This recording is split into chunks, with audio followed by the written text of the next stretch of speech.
ছাত্রদের আন্দোলনের সময় অনেক গুজব ছড়িয়েছে, যা ঘটেনি তাও ঘটেছে। একজন মারা গেলে বলেছি 10 জন মারা গেছে। মানুষকে রাস্তায় নামিয়ে এই সরকারকে খুনি হাসিনাকে আমরা পতন করেছি।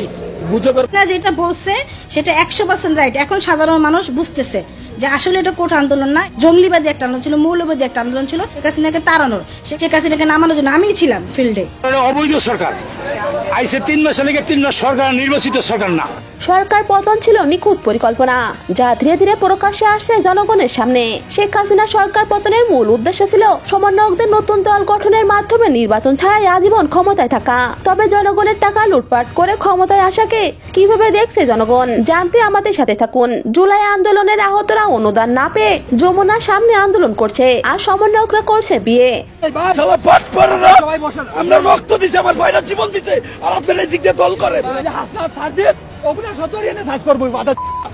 মনে রাখে এখন হাসনাত আব্দুল্লাহ যাদের কথা আমি বলতেছি, তারা এতদিনে কি করছে ভাঙাচুরা ছাড়া? তাদের আমার দেখান যে এই কাজটা করেছে। এই 7 মাস আগে বিয়ে করতে পারে না, এখন হাসনাত বিয়ে করছে, সারজিৎ বিয়ে করছে। কার টাকায়? এতদিন টাকা ছিল না, এতদিন কি মায়ের বাপরা কি পারে নাই তাদের কাছ থেকে মায়া দিতে? এদিক থেকে উপদেষ্টারাও কম যান না। গত 6 মাসের ব্যর্থতা স্বীকার করতে নারাজ প্রশাসন। স্বচ্ছ প্রমাণ থাকা সত্ত্বেও সংস্কার বাক্য দ্বারা ব্যর্থতা ঢাকতে ব্যস্ত তারা। 947 জন একেবারে রিপোর্টেড খুন গত 4 মাসে। আমি একটু বলি,